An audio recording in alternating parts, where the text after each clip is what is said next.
Louvado seja nosso Senhor Jesus Cristo, para sempre seja louvado. O Senhor esteja convosco, Ele está no meio de nós. Proclamação do Evangelho de Jesus Cristo segundo Mateus. Glória a vós, Senhor. Naquele tempo disse Jesus a seus discípulos esta parábola. O reino dos céus é como a história das 10 jovens que pegaram suas lâmpadas de óleo e saíram ao encontro do noivo. 5 delas eram imprevidentes e as outras 5 eram previdentes. As imprevidentes pegaram as suas lâmpadas, mas não levaram óleo consigo. As previdentes, porém, levaram vasilhas com óleo junto com as lâmpadas. O noivo estava demorando e todas elas acabaram cochilando e dormindo. No meio da noite ouviu-se um grito: "O noivo está chegando. Ide ao seu encontro." Então as 10 jovens se levantaram e prepararam as lâmpadas. As imprevidentes disseram às previdentes: "Dai-nos um pouco de óleo, porque nossas lâmpadas estão se apagando." As previdentes responderam: "De modo nenhum, porque o óleo pode ser insuficiente para nós e para vós. É melhor irdes comprar dos vendedores." Enquanto elas foram comprar óleo, o noivo chegou e as que estavam preparadas entraram com ele para a festa de casamento. E a porta se fechou. Por fim, chegaram também as outras jovens e disseram: "Senhor, Senhor, abre-nos a porta." Ele, porém, respondeu: "Em verdade eu vos digo, não vos conheço. Portanto, ficai vigiando, pois não sabeis qual será o dia nem a hora." Palavra da salvação. Glória a vós, Senhor. Querido irmão, querida irmã, com este texto do Evangelho de Mateus, no capítulo 25, nos versículos de 1 a 13, nosso Senhor conta esta parábola com uma cena muito familiar aos seus ouvintes, até porque muito provavelmente tinham presenciado esse costume das núpcias.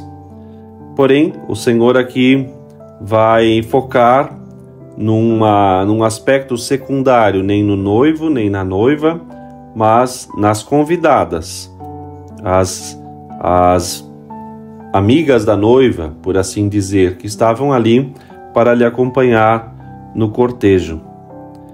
Entre os hebreus, esse era o costume: a mulher, depois de celebrado os esponsais, ela permanecia ainda alguns meses na casa de seus pais. E depois, ela então iam para uma segunda cerimônia. E nessa segunda cerimônia, em casa da esposa, seria mais festiva, mais solene, e só após a qual o marido então poderia dirigir junto com a mulher para o novo lar, né? De modo que esse era o costume judeu de celebrar o matrimônio.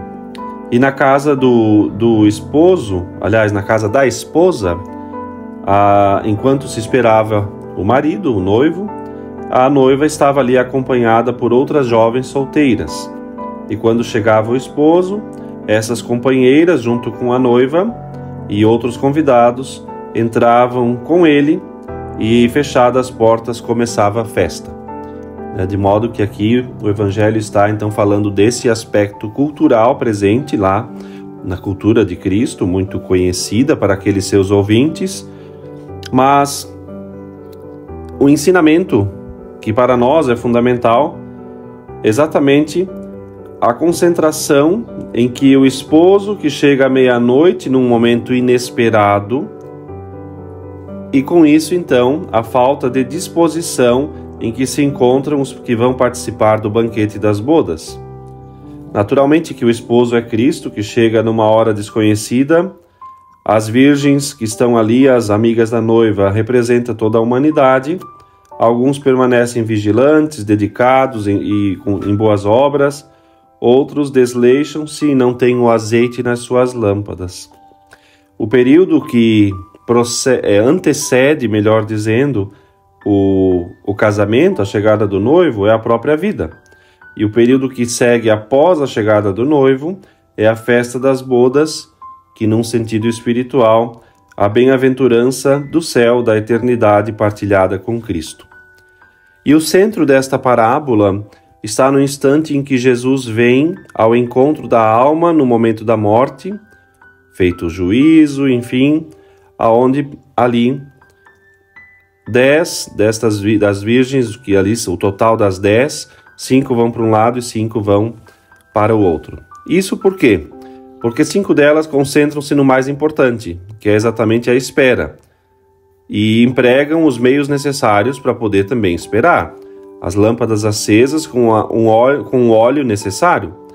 As outras 5 estavam, talvez assim, ocupadas em outros detalhes secundários, coisas de segundo plano, e só as 5 primeiras que, se ocupando com aquilo que realmente importa, que é o banquete que o Senhor nos preparou, podem ingressar então na festa do noivo com a sua noiva.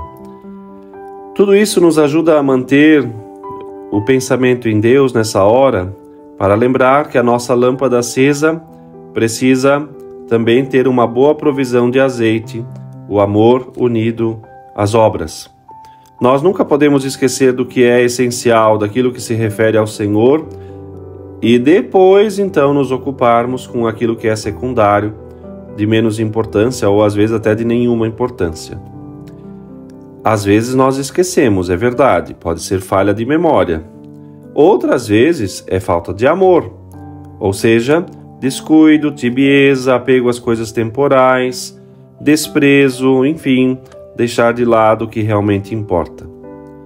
Nós devemos hoje perguntar ao Senhor como que realmente está a nossa vida neste momento. Se estamos ocupados em manter acesa em nossas almas a chama do seu amor, para assim então merecermos ingressar na sua morada, ou se estamos unidas àquele grupo de virgens imprudentes que estão até fazendo boas obras, mas descuidando de fazê-las para o Senhor. Que o Senhor nos ajude a pensar com carinho e assim decidir mais uma vez em seguir os seus passos, sempre buscando amá-lo e servi-lo. Deus te abençoe.